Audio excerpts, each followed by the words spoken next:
हरि ओम भूतानि दुर्गा भुवनानि दुर्गा स्त्रियो नरश्चापि पशुश्च दुर्गा यद् यत् सदृश्यं खलु सैव दुर्गा दुर्गा स्वरूपाद् परं न किंचित् त्वमेव सर्वजननी मूलप्रकृतिरीश्वरी त्वमेवाद्या सृष्टिविधौ स्वच्छया त्रिगुणात्मिका ॐ ह्रीं भुवनेश्वर्यै नमो नमः। श्रीमद्देवी भागवत महापुराणं महात्म्य अथ पञ्चमोऽध्यायः। ऋषिहरूले भन्नुहुन्छ, हे सुतजी, हामीहरूले श्रीमद्देवी भागवत महापुराणको महात्म्यलाई सुन्यौं। अब यस पुराणलाई श्रवण गर्ने विधि विधानको विषयमा सुन्न चाहन्छौं। देवी भागवतको श्रवण गर्ने विधान के छ प्रभु भनेर सोधिएको प्रश्नमा सुतजीले भन्नुहुन्छ, हे मुनिहरू, हजुरहरू यस पुराणलाई श्रवण गर्ने विधि सुन्नुहोस्। जुन विधि सुन्नाले मनुष्यहरूका सबै कामनाहरू सिद्ध हुन्छन्। पुराण श्रवण गर्न चाहने बुद्धिमान मानिसले सर्वप्रथम ज्योतिषीलाई बोलाएर उत्तम मुहूर्तको निर्णय गर्नुपर्दछ। देवी भागवत श्रवण गर्नको लागि जेठदेखि लिएर 6 महिना कल्याणकारक हुन्छन्। हस्ता, अश्विनी, मूल, पुष्य, रोहिणी, अनुराधा, मृगशिरा र श्रवण नक्षत्र पुण्यतिथि र शुभ दिनमा श्रीमद् देवी भागवत पुराणको श्रवण गर्नाले कल्याणको प्राप्ति हुन्छ। जुन नक्षत्रमा बृहस्पति छन् त्यसबाट चन्द्रमासम्म गणना गर्दा क्रमशः बृहस्पतिबाट 1-4 नक्षत्रमा चन्द्रमा भएमा धर्म प्राप्ति, 5-8 नक्षत्रमा चन्द्रमा रहेमा लक्ष्मी प्राप्ति, 9औं नक्षत्रमा चन्द्रमा भएमा कथामा सिद्धि हुन्छ। 10 र 12, 14, 10देखि 14 सम्म नक्षत्रमा चन्द्रमा भएमा परम सुखको प्राप्ति हुन्छ। त्यसैले यसरी चन्द्रमाबाट के गर्नु? दिनलाई निश्चित गर्नु।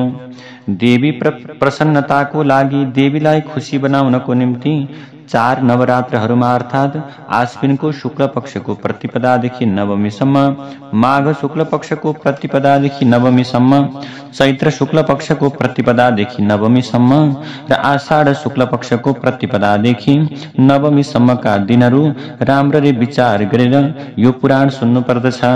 कर्तालाई श्रद्धा भएमा र उपयुक्त समय जुरेमा अरू महिनामा पनि सुन्न सकिन्छ। विवाह आदिमा जसरी उत्साहपूर्वक तयारी गरिन्छ त्यसै गरी 9 दिनको यज्ञ गर्दा पनि बुद्धिमान व्यक्तिले प्रयत्न गरेर त्यस्तै प्रकारको सामग्री तयार गर्नुपर्दछ। पाखण्ड र लोभबाट रहित भएर सबै कुरामा चतुर भएर उदार मन गराएर देवीका भक्त सज्जनहरूलाई आफ्ना सहयोगी बनाएर यज्ञको सामग्री तयारी गर्नुपर्दछ। देश देशमा प्रयत्न गरेर सन्देश पठाउनु पर्दछ। हे सज्जनहरू, मेरो घरमा श्रीमद् देवी भागवतको कथा हुन गइरहेको छ, हजुरहरू अवश्य पाल्नुहोस्। सूर्यको उपासना गर्ने अथवा गणेशको उपासना गर्ने अथवा शिवजीको उपासना गर्ने अथवा भगवान विष्णुको उपासना गर्ने अथवा भगवतीको उपासना गर्ने सबै मानिसहरू कथा श्रवण गर्नका निम्ति अधिकारी हुन्छन्, किनकि यी उक्त देवताहरू भगवतीको शक्ति बिना केही गर्न सक्दैनन्। यसैले श्रीमद् देवी भागवतको कथा रूपी अमृतपान गर्न चाहने भक्त मानिसहरू कथा श्रवण गर्न विशेष रूपमा जानु पर्दछ। ब्राह्मण, क्षत्रिय, वैश्य र शूद्र 4 वर्णका स्त्री पुरुष, ब्रह्मचर्य, गार्हस्थ्य, वानप्रस्थ र सन्यासी 4 आश्रममा रहेका मानिसहरूले पनि कुनै कामना लिएर अथवा नलिएर अवश्य नै यज्ञ स्थानमा गएर कथाको अमृतलाई पान गर्नु पर्दछ। जुन मानिसहरूलाई पुरै 9 दिनसम्म कथा सुन्ने अवसर हुँदैन तिनीहरूले पनि समय मिलेको अवस्थामा त्यहाँ जानु पर्दछ, किनकि यज्ञमा एक क्षण पनि पुगेर कथा श्रवण गर्नु अत्यन्त पुण्यदायक हुन्छ। कर्ताले नम्रतापूर्वक गाउँठाउँका सबै मानिसहरूलाई निमन्त्रणा दिनुपर्दछ र आफ्नो घरमा कथा सुन्न आएका नरनारीहरूलाई बस्ने प्रकारको उचित व्यवस्था मिलाउनु पर्दछ। कथा सुन्ने भूमि फैलिएको हुनुपर्दछ र कथा प्रवचन गर्ने ठाउँ भव्य र सुन्दर हुनुपर्दछ। यज्ञ मण्डपको सफाई गराएर गोबरले लिप्नु पर्दछ। केराका स्तम्भहरू र ध्वजा पताकाहरूद्वारा अलङ्कृत रमणीय मण्डप तयार गर्नुपर्दछ। मण्डपमाथि सुन्दर चन्दुवा टाङ्नु पर्दछ। कथावाचक बस्ने आसन दिव्य सुखदायक राम्रा वस्त्रले ढाकिएको हुनुपर्दछ र कथावाचकको आसन पूर्वतिर फर्केको अथवा उत्तरतिर फर्केको गराउनु पर्दछ। कथा सुन्नका लागि आउने व्यक्तिहरूका निमित्त यथायोग्य अलग अलग आसनको व्यवस्था गर्नुपर्दछ। कथालाई राम्ररी बुझाएर भन्न सक्ने प्रवचन कला भएको संयमी, शास्त्रको राम्रो ज्ञाता, देवीको आराधना गर्नका निम्ति तत्पर, दयालु, कति पनि लोभ नभएको, चतुर र धैर्य भएको कथावाचकलाई व्यासको आसनमा राख्नु उत्तम मानिएको छ। यसै गरी श्रोताहरू पनि ब्राह्मण सेवक देवताका भक्त, कथा रसपान गर्नका निम्ति अत्यन्त रसिक, उदार, लोभ नभएका, नम्र र हिंसा नगर्ने अहिंसावादी हुनुपर्दछ। पाखण्डी, लोभी, अत्यन्त काममा वासनामा रत भएका, धर्मलाई देखाएर पाखण्ड गर्ने, पाप गर्ने, निष्ठुर, त्यस्ता प्रकारका व्यक्तिहरूलाई देवी भागवतमा उत्तम मानिएको छैन। श्रोताहरूको शङ्कालाई निवारण गर्न सक्ने कथावाचकको नजिकमा सहायक विद्वान राख्नु पर्दछ। ती विद्वान पनि पण्डित, गुणी, शान्त र श्रोताहरूलाई कुरा सम्झाउन सिपालु हुनुपर्दछ। कथा प्रारम्भ हुनुभन्दा एक दिन पहिले नै कथावाचक र यजमानले मुण्डन गर्नुपर्दछ। त्यसपछि अरू शास्त्रले बताएका नियमहरू पनि पालना गर्नुपर्दछ। त्यसै दिन शौचादि कर्म गरेर अरुण उदाउने बेलामा स्नान गर्नुपर्दछ। सन्ध्या तर्पण आदि नित्यकर्म संक्षेपमा गर्नुपर्छ। त्यसपछि कथा श्रवणको अधिकारी बन्नको लागि सर्वप्रथम गोदान गर्नुपर्दछ। गोदान गरिसकेपछि सबै विघ्नलाई निवारण गर्नुहुने भगवान श्री गणेशजीको पूजा गर्नुपर्दछ। कलशको स्थापना गरिसकेपछि त्यहाँ 10 दिक्पाल, बटुक, क्षेत्रपाल, सबै योगिनी र मातृकाहरूको पनि विधिपूर्वक पूजन गर्नुपर्दछ। तुलसी, नवग्रह, विष्णु र शिवको पूजा गरेर 9 अक्षरको नवार्ण मन्त्रले भगवती जगदम्बाको पूजा गर्नुपर्दछ। त्यसपछि सुन्दर अक्षरमा लेखिएको भगवतीको वाङ्मय मूर्ति मानिने श्रीमद् देवी भागवत पुस्तकको सबै उपचारद्वारा विधिपूर्वक पूजा गरेर कथाको निर्विघ्न समाप्तिका लागि 5 विद्वान ब्राह्मणहरूलाई वरणी गर्नुपर्दछ। तिनीहरूलाई निरन्तर नवार्ण मन्त्रको जप र दुर्गा सप्तशतीको पाठ गर्न लगाउनु पर्दछ। अन्त्यमा प्रदक्षिणा र नमस्कार गरिसकेपछि प्रतिदिन हे कात्यायनी, हे महामाया, हे भवानी, हे भुवनेश्वरी, म संसार सागरमा डुबिरहेको छु, मलाई उद्धार गर्नुहोस्। संसार सागरे मग्नम मामुद्धर कृपामयी, ब्रह्म विष्णु शिवाराध्ये प्रसीद जगदम्बिके। हे भगवती, म संसार रूपी सागरमा चुर्लुममा डुबिरहेको छु, मेरो उद्धार गर्नुहोस्। ब्रह्मा, विष्णु, महेश आदि देवताहरूद्वारा पूजा गरिनु भएकी हे माताजी, हे जगदम्बिका, हजुर ममाथि प्रसन्न हुनुहोस्। हे देवी, हजुरले मलाई मैले चाहेको वर प्रदान गर्नुहोस्। हजुरलाई म बारम्बार प्रणाम गर्दछु। यसरी प्रार्थना गरेर स्वस्थ चित्त भएर कथालाई श्रवण गर्नुपर्दछ। त्यसबेला चित्तलाई एकाग्र गरेर वक्तालाई साक्षात् व्यास मानेर उनको पूजा गर्नुपर्दछ। वस्त्र अलङ्कार माला पहिराएर भन्नुपर्दछ, सम्पूर्ण शास्त्र, पुराण र इतिहासका ज्ञाता हे वेद व्यासजी, हजुरलाई नमस्कार छ। हे व्यासजी, हजुरलाई प्रणाम छ। हजुरले कथा रूपी चन्द्रमाको ज्योति फैलाएर हाम्रो मनमा भएको जो अज्ञान छ, अज्ञान रूपी अन्धकारलाई नाश गरिदिनुहोस्। त्यसपछि नवाह यज्ञमा पालन गर्नुपर्ने नियमको व्रत लिएर ब्राह्मणको यथाशक्ति पूजा गरेर उनीहरूलाई आफ्ना आफ्ना आसनमा बसाउनु पर्दछ र आफू पनि सुन्दर प्रकारको आसनमा विराजमान हुनु पर्दछ। कथालाई श्रवण गर्ने यजमानले सावधान भएर धर्म, अर्थ, काम एवं मोक्ष रूपी फल प्राप्त गर्ने सन्तान, पत्नी, धन सम्पत्ति र घरको चिन्तालाई छाडेर कथालाई सुन्नु पर्दछ। विद्वान वक्ताले पनि सूर्योदयमा कथा आरम्भ गरेर मध्याह्नमा 2 घडी विश्राम गरेर सूर्य अस्ताउन भन्दा केही समय पहिलेसम्म कथा वाचन गर्नुपर्दछ। श्रोताले कथा श्रवण गर्ने बेला मलमूत्रको वेगलाई रोक्नको लागि थोरै आहार गर्नुपर्दछ। कथा सुन्न चाहने मानिसले एक अहोरात्रमा प्रभु केवल एकपटक हविष्यान्नको भोजन गर्नुपर्दछ अथवा फलाहार गर्नुपर्दछ अथवा केवल दूध मात्र पिएर बस्नु पर्दछ। बुद्धिमान मानिसले त्यस्तो आहार लिनुपर्दछ जसबाट कथा सुन्नमा कुनै पनि प्रकारको बाधा नहोस्। हे मुनिहरू, अब म कथा श्रवण गर्नमा श्रद्धा राख्ने मानिसहरूका नियमहरू जो छन् तिनको विषयमा बताउँछु।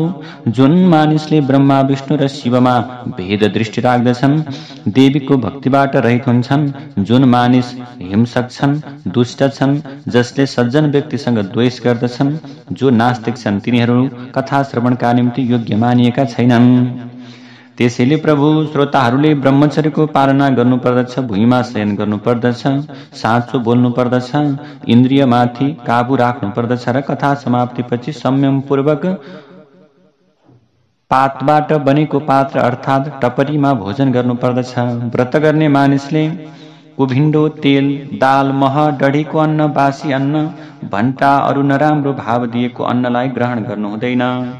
कथा सुन्ने मानिसले खराब प्रकारको भोजनलाई त्यागेर शुद्ध सात्विक भोजन मात्र ग्रहण गर्नुपर्दछ। त्यस्तै गरी प्रभु श्रोताले वेद, गाई, गुरु, ब्राह्मण, नारी, राजा, महापुरुष, देवता र देवताका भक्तहरूको कहिले निन्दा सुन्नु हुँदैन, निन्दा गर्नु हुँदैन। कथा सुन्ने व्रत लिएको मानिस नम्र हुनुपर्दछ, उदार चित्त भएको हुनुपर्दछ। यसरी नवाह व्रत गरेर प्रभु यो प्रकारले नियमलाई पालना गर्नुपर्दछ। जुन मानिसले बिना परिश्रम धर्म, अर्थ, काम र मोक्ष प्राप्त गर्न चाहन्छ त्यसले प्रयत्नपूर्वक देवी भागवतको कथालाई अवश्य श्रवण गर्नुपर्दछ। कथाका 9 दिन 9 यज्ञ समान हुन्छन्। ती दिनहरूमा गरिएका दान, हवन र जपले अनन्त फल प्राप्त गर्दछन्। यसरी नवाह व्रत गरेर त्यसको विधिपूर्वक साङ्गता गर्नुपर्दछ। फलको कामना लिएर कथा सुन्ने पुरुषहरूले महाष्टमी व्रत गर्दा जसरी उद्यापन अथवा साङ्गता गरिन्छ त्यसै गरी नै 9 दिने व्रतको पनि साङ्गता गर्नुपर्दछ। निष्काम मानिसहरूले कथाको श्रवण मात्रले पवित्र भएर मुक्ति पाउँछन्, किनकि परा भगवतीले मानिसहरूलाई भोग र मोक्ष दुवै दिनुहुन्छ। पुस्तक र कथावाचक विद्वानको दिनदिनै पूजा गर्नुपर्दछ। कथावाचकले दिएको प्रसाद भक्तिपूर्वक ग्रहण गर्नुपर्दछ। नवाह यज्ञमा जुन श्रोताले नित्य कुमारी कन्या, सौभाग्यवती नारी र ब्राह्मणहरूलाई भोजन गराउँछन् उनीहरूको प्रार्थना गर्दछन् त्यस्तो श्रोता अवश्य नै कार्य सिद्धिको प्राप्ति गर्नका निम्ति लायक हुन्छन्, यसमा कुनै सन्देह छैन। सबै प्रकारका त्रुटिहरूको शान्तिका लागि कथा समाप्तिका दिनमा गायत्री सहस्रनाम अथवा विष्णु सहस्रनामको पाठ गर्नुपर्दछ। जुन भगवानको स्मरण, नाम संकीर्तन गर्नाले तपस्यामा, यज्ञमा, क्रिया आदि भएका जति पनि दोषहरू छन् तिनीहरू नाश हुन्छन् र कमीहरू पूरा हुन्छन्। त्यस्ता भगवान विष्णुको नाम कीर्तन गर्नुपर्दछ। यस्य स्मृत्या च नामोक्त्या तपो यज्ञ क्रियादिषु न्यूनं सम्पूर्णतां याति तस्माद् विष्णुं च कीर्तयेत्। त्यसैले प्रभु कथा समाप्तिका दिनमा दुर्गा सप्तशतीका मन्त्रले अथवा देवी महात्म्यको पाठ अथवा नवार्ण मन्त्रले हवन गर्नुपर्दछ अथवा घिउ सहित खीरद्वारा गायत्री मन्त्र उच्चारण गरेर हवन गर्नुपर्दछ, किनकि देवी भागवत महापुराणलाई गायत्रीकै रूप मानिएको छ। यजमानले कथा वाचकलाई विभिन्न प्रकारका सुन्दर वस्तुहरू दिने, श्रद्धापूर्वक ब्राह्मणहरूलाई, दुखी गरिबहरूलाई, दीन दुखीहरूलाई भोजन गराउने यस्तो प्रकारको सुन्दर कर्म गर्नुपर्दछ। यसरी प्रभु विभिन्न प्रकारले के गर्नु, अभिमानलाई त्यागेर भगवानको कथालाई श्रवण गर्ने, त्यो प्रकारको भगवतीको कथालाई श्रवण गर्ने त्यो प्रकारको कर्म गर्नुपर्दछ। जसरी नदीहरूमा गंगा उत्तम मानिएकी छन्, देवताहरूमा शिव उत्तम मानिनु भएको छ, काव्यहरूमा वाल्मीकि रामायण उत्तम मानिएको छ, तेजस्वी तत्त्वहरूमा भगवान सूर्य उत्तम मानिनु भएको छ, जसरी आनन्द दिने तत्त्वहरूमा चन्द्रमालाई उत्तम मानिएको छ, सबै धनहरूमा कीर्तिधनलाई उत्तम मानिएको छ, क्षमा दिनेहरूमा पृथ्वीलाई उत्तम मानिएको छ, गम्भीरतामा समुद्रलाई उत्तम मानिएको छ, मन्त्रहरूमा गायत्रीलाई उत्तम मानिएको छ र पापनाश गर्ने उपायहरूमा भगवान श्री हरिको ध्यानलाई उत्तम मानिएको छ।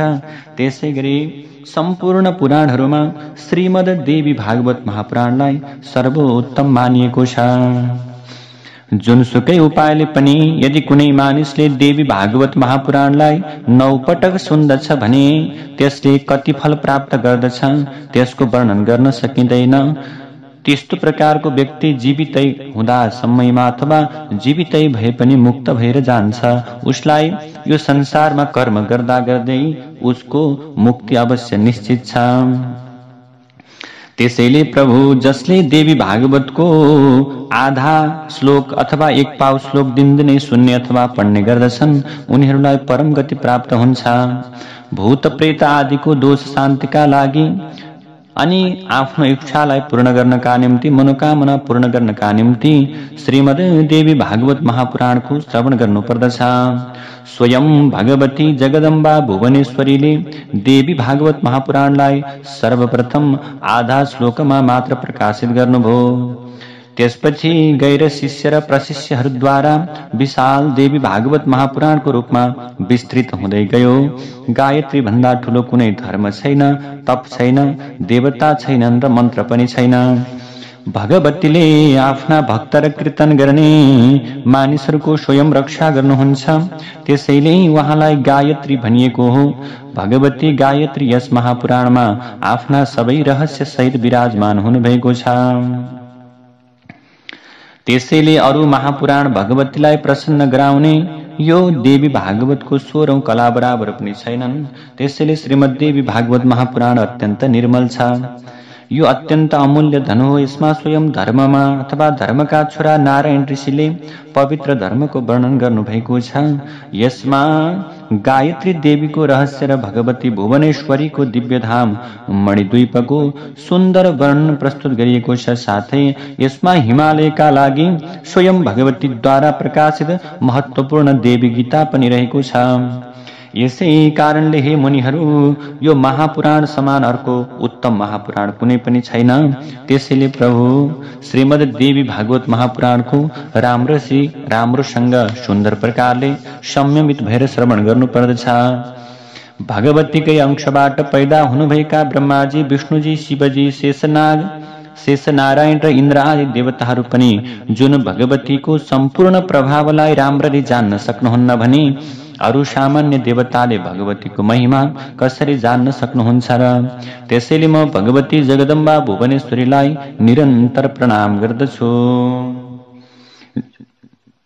जुन भगवतीका चरण कमलहरूको धुलो पाएर ब्रह्माजीले सम्पूर्ण संसारको सृष्टि गर्नुहुन्छ, भगवान विष्णुले निरन्तर सृष्टिको पालन गर्नुहुन्छ र भगवान शिवले सृष्टिको संहार गर्नुहुन्छ, त्यस्तै भगवती बाहेक अरू कुनै उपायबाट पनि उहाँहरू आफ्नो कार्य गर्न समर्थ हुनुहुन्न थियो।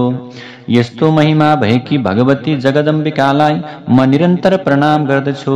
अमृत सागरको तटमा कल्पवृक्षको बाटिका भित्र सुहाएको मणिद्वीपमा विराजमान अत्यन्त सुन्दर कलात्मक बहुरङ्गी चिन्तामणि भवनमा र परम शिवको हृदयमा विराजमान हुनुहुने मन्द मन्द मुस्कानले सुहाएको दिव्य अनुहार भएकी भगवती जगदम्बाको ध्यान गरेर मनुष्यले संसारमा रहँदासम्म संसारका सबै सुखको उपभोग गर्दछ र संसार छोडेपछि निश्चय नै मोक्ष प्राप्त गर्दछ।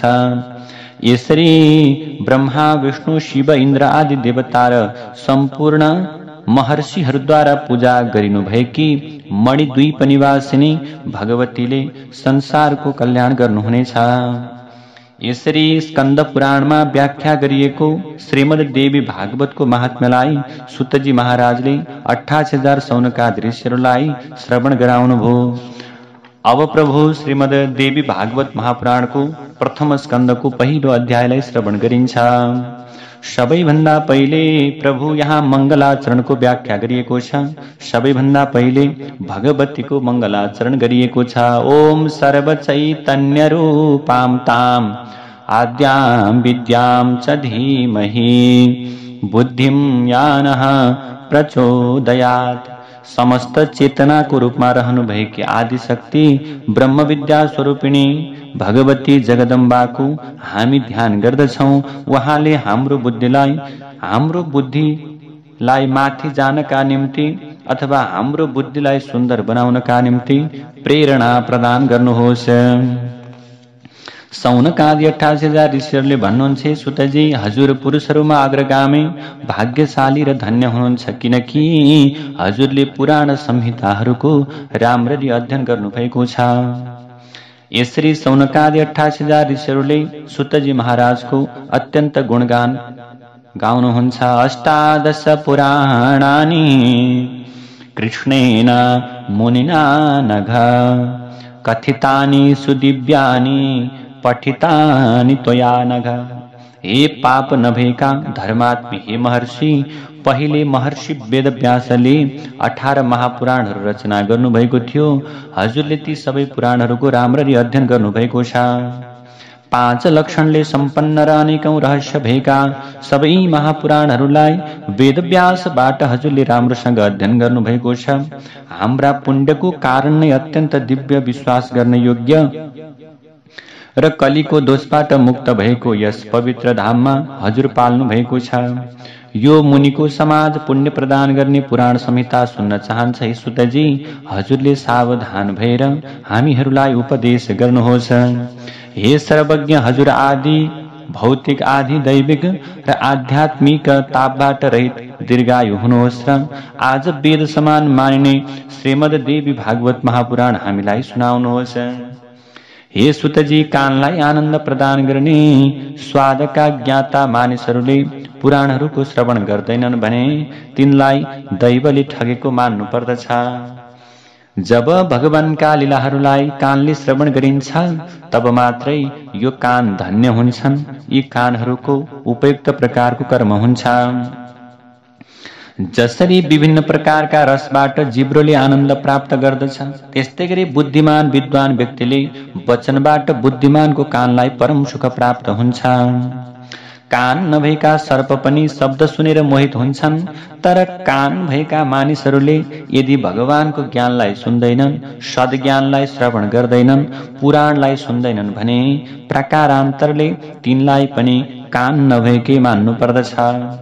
त्यसैले कलियुगदेखि डराएर नैमिषारण्यमा बसोबास गर्ने सबै ब्राह्मण सावधान भएर पुराण सुन्न चाहन्छौं। प्रभु, हजुरले भगवती दुर्गा देवीका अत्यन्त उत्तम लीलाहरू हामीलाई श्रवण गराइदिनु पर्यो। भनिएको छ कि कुनै न कुनै कर्म गरेर समय बिताउनु पर्दछ। त्यसमा मूर्खहरूले त नराम्रा लतमा लागेर आफ्नो समय बिताउँदछन्। जो मूर्ख छन्, जो अज्ञानी छन्, उनीहरूले खराब प्रकारको कर्म गर्दछन्। खराब प्रकारका कर्महरूलाई अगाडि बढाएर उनीहरूले सोही प्रकारको नकारात्मक कर्म गर्दछन्। तर जो विद्वान छन्, जो बुद्धिमानी छन्, तिनीहरूले शास्त्रको चिन्तन गरेर, सकारात्मक कुराको चिन्तन गरेर समयलाई व्यतीत गर्दछन्। त्यसैले प्रभु, जल्प र बादले युक्त अर्थात् तर्क र वितर्कले युक्त शास्त्र पनि विचित्र विचित्र प्रकारका छन्। त्यसैले प्रभु, शास्त्रहरूमा वेदान्त सात्विक शास्त्र हो, मीमांसा राजशास्त्र हो, तर्क वितर्कले भरिएको न्याय शास्त्र पनि शास्त्र यसरी कहिएको छ। हे सौम्य, हजुरले भन्नुभएको छ कि शास्त्रहरूकै समान पुराणहरू पनि अनेक थरीका कथाले भरिएका छन्। तिनमा सत्वगुण, रजोगुण र तमोगुण पनि रहेको हुन्छ। ती पुराणहरू 5 प्रकारका लक्षणले सम्पन्न हुन्छन्। पुराणहरूमा 5औं पुराण श्रीमद् देवी भागवत वेद समान मानिएको छ। त्यो पुराण सबै प्रकारका शास्त्रीय लक्षणले परिपूर्ण छ। हजुरले पहिले पुराणहरूको चर्चा गर्ने क्रममा देवी भागवतको नाम मात्र बताउनु भएको थियो। प्रभु, त्यो अद्भुत छ, धर्मको प्रकाशक छ र मोक्ष चाहने प्राणीहरूलाई मोक्ष प्रदान गर्न समर्थ छ भन्ने प्रकारको कुरा हजुरले भन्नुभएको थियो। हे धर्मज्ञ, आज हजुरले अघि संक्षेपमा बताउनु भएको श्रीमद् देवी भागवतलाई विस्तार पूर्वक सुनाएर हामी सबै प्राणीहरूको कल्याण गर्नुहोस्। त्यसैले प्रभु, हामी हजुरका मुखारविन्दबाट दिव्य देवी भागवत पुराणलाई श्रवण गर्न चाहन्छौं। हे धर्मज्ञ, आफ्ना गुरुको कृपा प्राप्त गर्नुभएका कारण हजुर सत्वगुणका आश्रय हुनुहुन्छ। व्यासजीद्वारा बताइएको पुराण संहितालाई हजुरले राम्रोसँग जान्नु भएको छ। हजुरलाई राम्रोसँग ज्ञान छ। हजुरको मुखार बिन्दबाट प्रकट भएका जति पनि पुराण हामीले सुन्यौं तिनबाट हामी अत्यन्त आनन्दित भएका छौं। जसरी देवताहरू अमृत पान गरेर कहिले अगाउँदैनन् त्यसैगरी हामी पनि हजुरको मुखबाट अमृत समान पुराणहरूको वचन श्रवण गर्दा कहिल्यै पनि तृप्त हुँदैनौं। श्रुतान्यन्यानि सर्वज्ञा त्वन्मुखान्नि श्रितानि च नैव तृप्तिं व्रजामुद्य सुधापाने मरा यथा। त्यसैले प्रभु हजुरको मुखबाट पुराण रूपी अमृतलाई पान गरेर भगवानका अमृतमय लीलालाई श्रवण गरेर हामी कहिल्यै पनि तृप्त हुँदैनौं। हे भगवान, बरु त्यो अमृतलाई धिक्कार छ जसलाई पिउनाले मुक्ति पाइँदैन। तर प्रभु, देवी भागवतका वचन रूप अमृत पान गर्ने मानिस त अत्यन्त शीघ्र संकटबाट मुक्त हुन्छ र संसार सागरबाट पनि उपार हुन्छ। त्यसैले हे सुतजी महाराज, हामी जुन अमृत पान गर्न हजारौंको संख्यामा यहाँ भेला भएका छौं त्यसबाट हामीले पूर्ण शान्ति पाउन सकेका छैनौं। यज्ञहरूको फल स्वर्ग प्राप्ति हो, तर त्यो स्वर्ग पाएर के गर्नु? एक दिन त्यहाँबाट पनि खस्नु पर्दछ। पुण्य गर्यो स्वर्ग प्राप्त गर्यो, पुण्य सकिसके पछाडि पुनः संसारमा झर्यो। यही चक्र छ। यो चक्रबाट कहिल्यै पनि आत्म शान्ति हुँदैन। तीन गुणले भरिएको कालचक्रमा भ्रमण गर्ने जीवहरूले बिना ज्ञान कहिल्यै पनि मुक्ति पाउँदैनन्।